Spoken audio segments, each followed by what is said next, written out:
Happy Christmas and welcome to a show which is about television.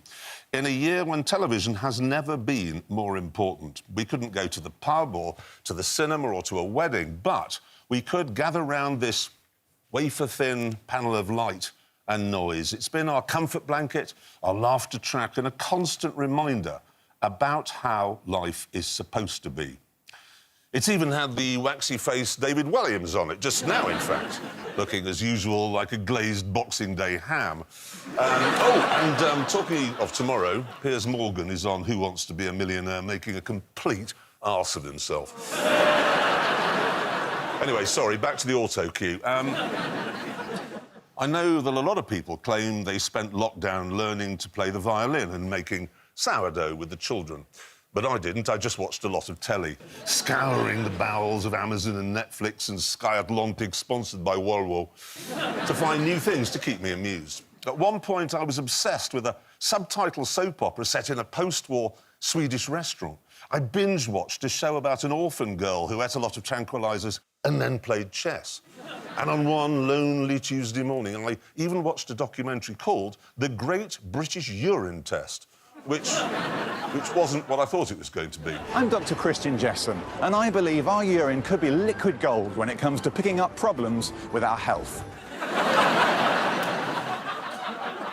What they did was stop shoppers, make them pee into a cup, and then tell them what was wrong with them. So people went out for some washing-up liquid and came home with cancer.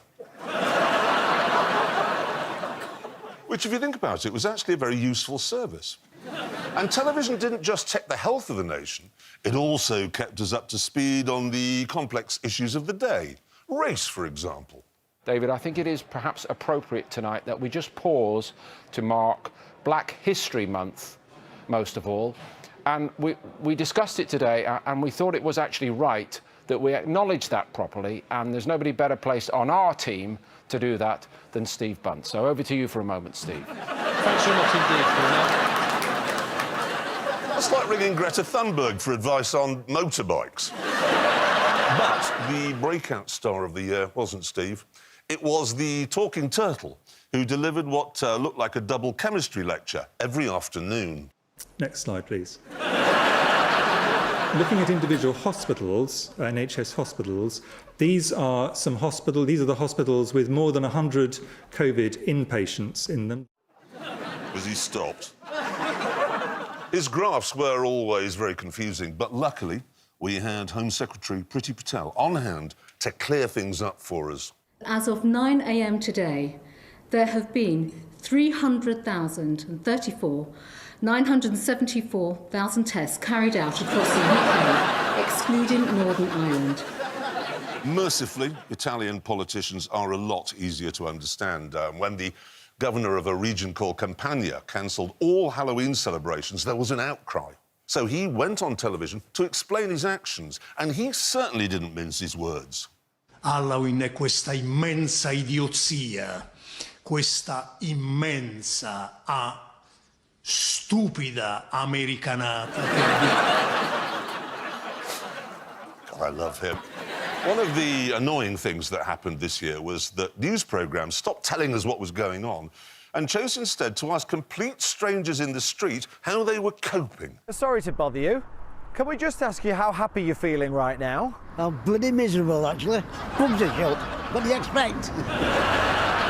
That's not the news. That's just a man who's cross because the pubs are shut. And things got even worse when people started wearing face masks, because then we couldn't even understand the words they were using. But as I say, I've only popped out to get some stuff for my parmesan tonight for my tea, because I've got no bechamel sauce, I don't know how to make it. So I'm just going to nip out, see if I get some, but won't be staying out long, pal, to be fair. I'm going to go out, get my need and go home, mate. With an earwig stuck to it. Now, some of the drama we've seen this year has been just sublime. We had White House Farm, we had that Nicole Kidman and Hugh Grant thing, which was about a man who we thought had committed a murder, and it turned out after 6 weeks that he had. Sorry, you probably haven't seen that, and I've just spoilt it for you, but no, I'm not sorry. Then there was Quiz, which was about a man who we thought had cheated on Who Wants to Be a Millionaire, and he had. And then we had The Crown. It must be said that many people had an issue with The Crown, claiming that it was hurtfully and willfully inaccurate. And I think I know what they were on about. OK, the Mini Metro here, being driven by Diana, is on a W plate, meaning it was registered in 1980 or 1981. But it didn't come on those wheels until 1984.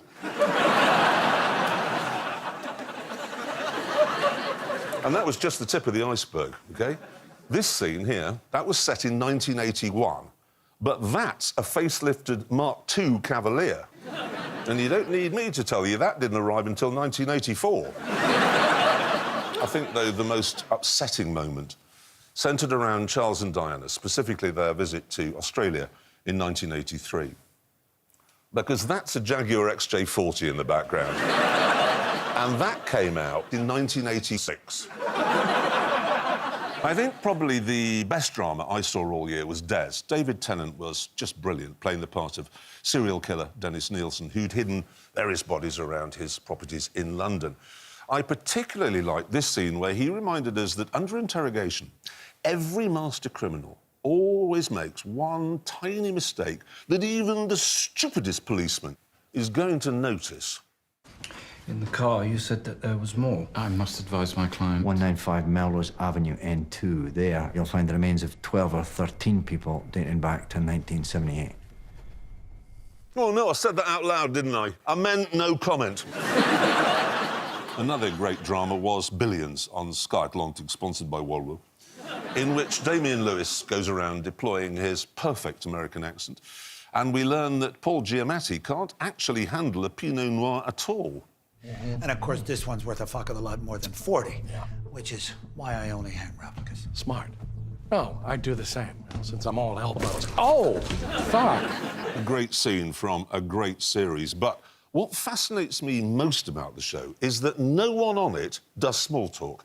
No one ever finishes a conversation by saying, see you soon, after the kids. They just walk off. Sure, Chuck. That I do.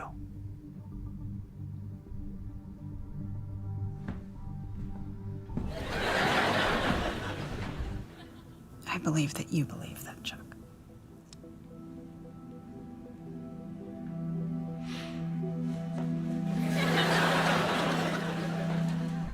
Keep your eye on the sparrow, you know?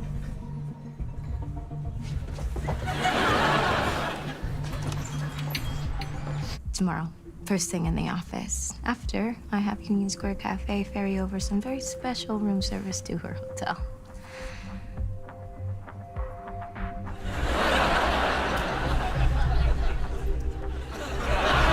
It's hilarious.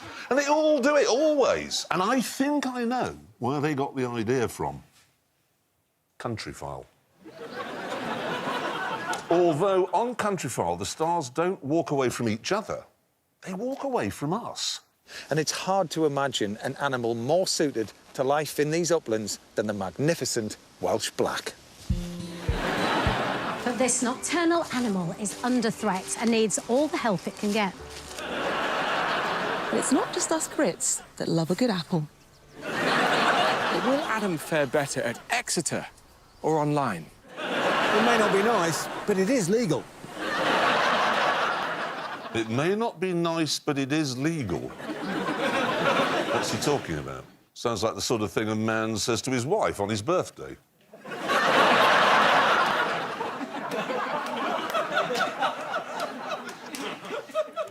It's not just walking off, though. Sometimes they get quite creative. Bye!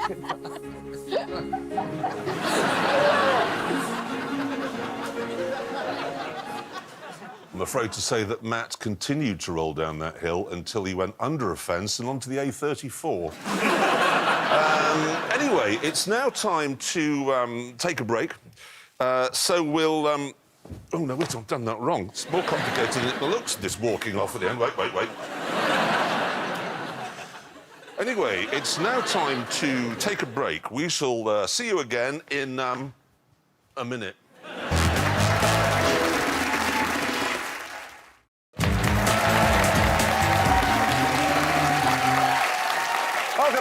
Now, in 2020, we spent a lot of time trapped indoors, some wishing they were with someone, others wishing they were with someone else, which is probably why there's a renewed interest in dating shows. Now, when I was growing up, dating shows were 3 shop assistants, a helpful reminder from R. Graham, and Scylla going, ooh, at anyone who had any form of qualification. Now, though, we've got this radical new idea from Netflix. I've met the person I want to spend the rest of my life with. I've never seen her before. Here, you will choose someone to marry. Hello. Nice to hear from you. Can't say see ya. Without ever seeing them.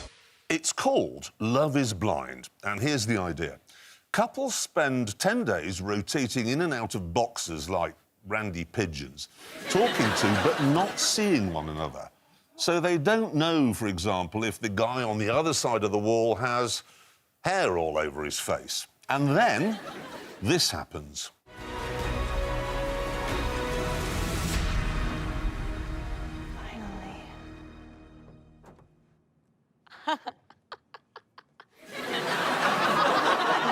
So there we are. He did have hair all over his face, and it was ginger. But despite this, Damien and Giannina, for that is their names, went on to a ceremony in front of their friends and relations and a vicar to actually get married. Do you take Giannina, Milady Jabelli, to be your lawful wedded wife?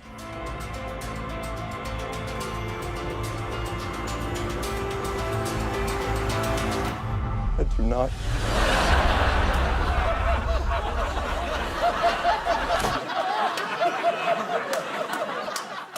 How devastating that must be for the poor girl, rejected at the altar. But don't worry about Giannina too much, because she had her mum on hand to offer some warm words of reassurance. Though by warm words of reassurance, what I actually mean is cold cowpat of reality. Everything is shit. Sounds like a Morrissey album. Funny thing is, though, that of the 30 couples who took part in that show, 2 really did get married. And next year, they'll be appearing in a new show called Make Your Divorce Lawyer Rich. The Germans have a much simpler approach to dating and choosing a life partner, as they demonstrated with this exciting new show. Zwei Männer. 7 Milfs. 7 Missys. Und die eine große Frage. Hier bei Milf oder Missy. I'm not sure you need to speak German to know what that means. But to make sure, I went online, and after 4 hours of vigorous research, I discovered that MILF in German means exactly the same as it does in English. Probably the most outlandish new dating show is Labour of Love, which is hosted by the Sex and the City actress you can't remember, the one who isn't Sarah Jessica Parker or Kim Cattrall or the ginger one. Anyway, there's this one woman, OK, and then there are 15 men, and the winner of the 15 men gets to have a baby with the woman. Not sex, an actual baby. So they all meet up in a house with plastic pillars, ready for what they thought would be an informal meet and greet. Part of this process is figuring out if you're all fit enough to be fathers. I mean that in the most literal sense possible. Waiters, please come in. Y'all are ruthless. Oh, my goodness. Yo. What about collection center? Since there's no way to make this less awkward, I suggest we just get right to the task. No. Nothing says love more than 15 men in a car park, pleasuring themselves in the back of an articulated lorry. I wonder what our Italian friend would make of this show. Stupida americanata. They've even got a show in America now for American people who want to marry foreigners that they've met online. Snappily, it's called 90 Day Fiancé before the 90 days. And my favourite episode is the one with the girl from the Philippines and a man who, for some reason, is called Big Ed. I'm getting ready to get on a plane and go meet Rose, the love of my life, for the very first time. Now, I know what you're thinking. Two things, actually.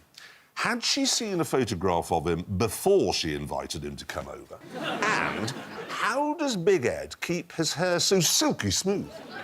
Well, here he is, divulging the secrets of his grooming regime. So I have been dyeing my hair, and it irritates my scalp. So I found out that mayonnaise makes it smoother and less dry. I know what you're thinking again. How did you find that out, Ed? And what is the poor girl going to think when you get off the plane smelling like an out-of-date egg sandwich? Well, let's find out. I want to make sure that she really likes me. Not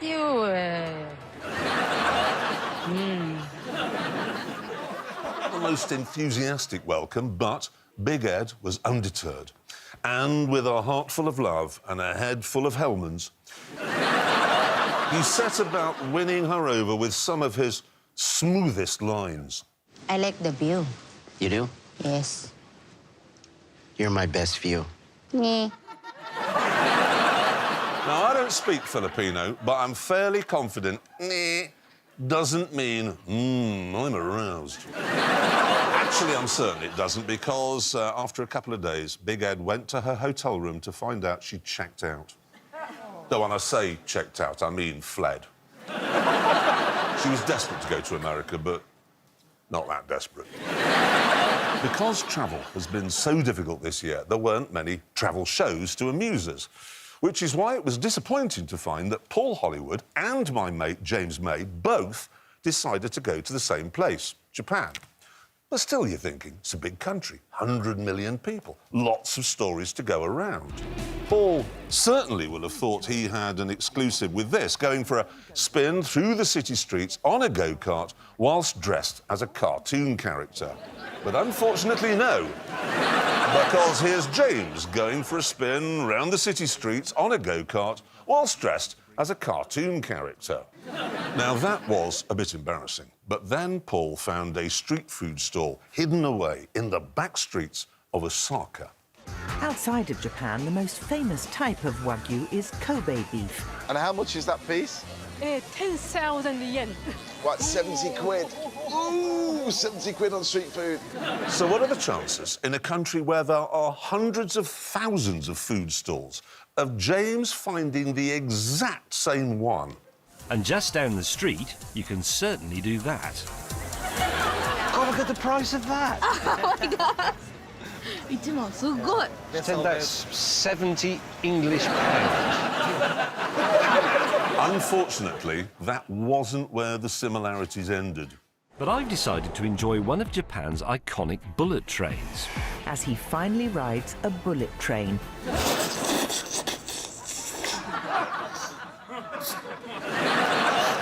If man gives you trouble, then you get it on the trouble, and you don't let it trouble your brain. Tequila! And talking of places that have been done to death, Yorkshire. In the last 12 months, on Channel 5 alone, we have had the following.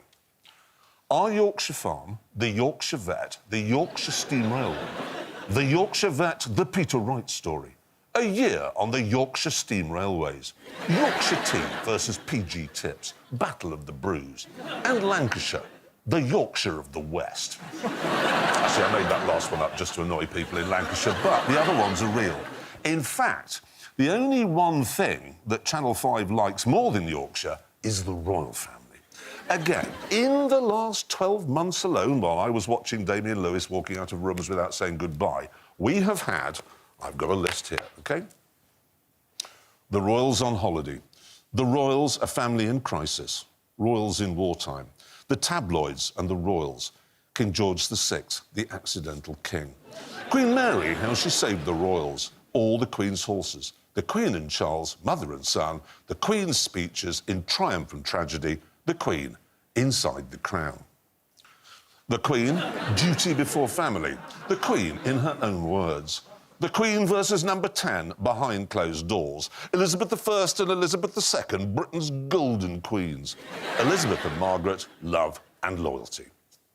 Princess Margaret, rebel without a crown, Philip, the king without a crown, and the daughter who should be queen. Fergie and Andrew, the Duke and Duchess of Disaster. Fergie versus Diana, royal wives at war. William and Kate, too good to be true. Prince Harry, the troubled prince. Meghan and Harry, the new revelations. Harry and Meghan, 2 troubled years. Edward and Sophie, the reluctant royals. Beatrice and Eugenie, pampered princesses. Charles and Camilla, king and queen in waiting. Seriously, 12 months. All that on Channel 5.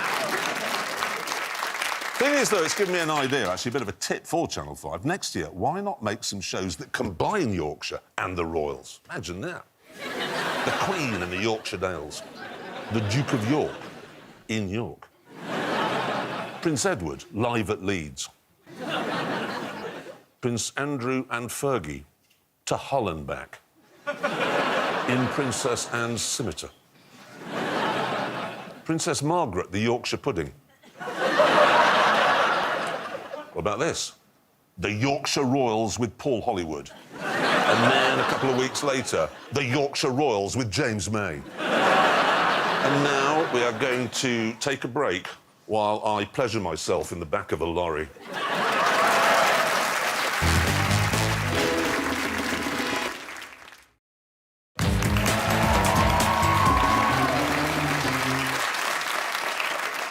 Welcome back. Now, happily, there have been plenty of shows this year teaching us about all the things we can do with all the spare time we've had. Gwyneth Paltrow, for example, has an extraordinary programme called the Goop Lab. And in it, she taught us how to touch ourselves... Got a good, strong PC muscle, kid. Thank you. Okay, it's all the way in. All the way in? Mm-hmm. Oh, good. You're working the pelvic floor muscle. Breathing, rocking, squeezing. That's it. Thing is, you can't play with yourself all the time, I've discovered. I mean, look what it's done to Gwyneth. And that's why she had some other suggestions, such as trying magic mushrooms. Yeah. I was on the way there again to the light source. Yeah. Oh, fuck. Yeah, I got that emotional when I found my local pub had closed. Anyway, those are Gwyneth's half-baked ideas about what you should do in your spare time. While here in Britain, Kirsty Allsop was on hand to give us her suggestions. On this sunny Tuesday, we are going to make tin can pets. Pretty handmade tin can animals. What a fantastic way of filling your recycling bin. Now, a great many stupid people have been captivated all year with a glamorous new TV show that follows the fortunes of a Los Angeles-based estate agent's office and its staff. The Oppenheim Group is getting more listings, homes are bigger, the land is bigger, and the commission is bigger. I just closed on a $44 million house.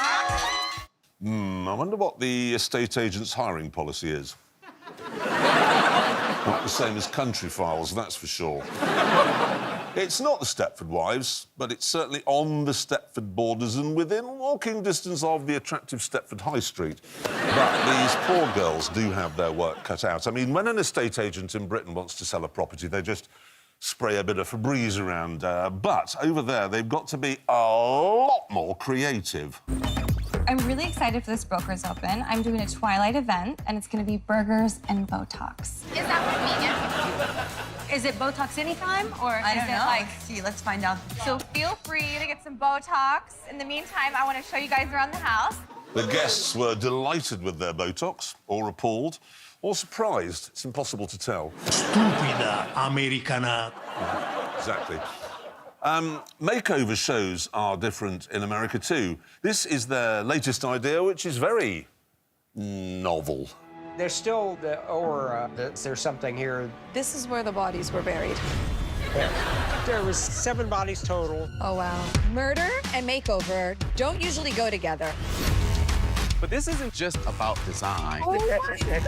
We need to give this space new life and energy. Yes, that's right. They make over houses where murders have taken place. Well, look on the bright side. If you've got bodies in the garden, it's something for the dog. In this clip, though, they find a disturbing discovery under the bath. As the crew was ripping up the old flooring in the bathroom, we found a little extra material that we don't normally use in construction. Somebody's blood is there. We cleaned that bathroom up with every single cleaning product offered on the market. Well done. But it still doesn't change the fact that a murder happened there. Stupida americana. So let's move on to a nice old British man proudly showing us around a property that he's renovated. 20 years ago, this complete building was up for sale. I bought it. I've probably spent £1.5 million on it. We try and have equipment that people don't have at home. This sort of thing is quite difficult to explain to the family. But the lady would be lying just with her legs, sort of resting gently and just relaxing. Actually, that isn't about property. It's a show called Swingers, and trust me, that wasn't a swing. Tell you one thing, though. The people that go there, well, you've seen Eyes Wide Shut, Nicole Kidman, Tom Cruise. Not like that. So you're from Norwich? Norfolk way. Yes, that's where my sisters live in Norfolk. Do you go up sometimes? No, because we don't talk. Oh, OK. Fair enough. They don't understand my lifestyle or florist by day, porn star by night. How British was that? Sex later, but first, small talk. Now, I'm well aware that having said at the start of this show that we'd had a lot of good television in 2020, I've spent quite a lot of time tonight talking about stuff that's shit. So, let's end by highlighting some of the fantastic documentaries we've seen. One of the big hits was Tiger King, in which Peter Stringfellow's estranged brother plotted to kill his rival. Then we had All or Nothing, a documentary which managed to make Tottenham Hotspur look like a reasonable football club. Got away with that. And then, of course, there was Life on Our Planet. I've noticed something about Sir Attenborough. In the past, he used to tell us things, but now he tells us off.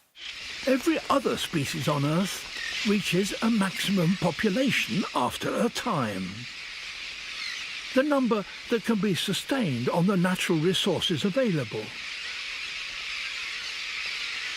With nothing to restrict us, our population has been growing dramatically throughout my lifetime. What he's saying is that a population of 11 billion is too big, that something must be done. So basically, the man is Thanos. You know, the Uber baddie from the Marvel Avengers movies, whose views, so far as I can tell, are exactly the same. Little one, it's a simple calculus. This universe is finite, its resources finite. If life is left unchecked, life will cease to exist. It needs correction. You don't know that! I'm the only one who knows that. The funny thing is that to get rid of Thanos, they assembled all of the Avengers to kill him. David Attenborough, meanwhile, got knighted twice. Sir Dave did at least leave us with a cheery note at the end of his show. The truth is, with or without us, the natural world will rebuild. There we are, reassuring words from the man himself. With or without us, the natural world will rebuild. Excellent. You can fire up the patio heater and I'll head home now in one of my Range Rovers. Thank you so much for watching. Have a happy Christmas. Actually, no, tell you what. Let's end this in the style of Billions, shall we? Thank you so much for watching and have a very happy Christmas.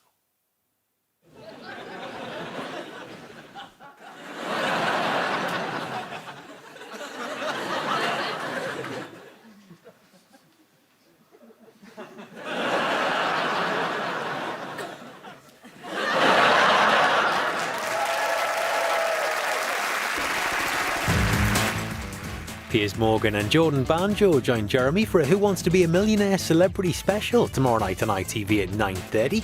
And if you're looking for a festive fix, head over to BritBox to stream over 200 Christmas specials from shows like All Creatures Great and Small, Coronation Street and Blackadder.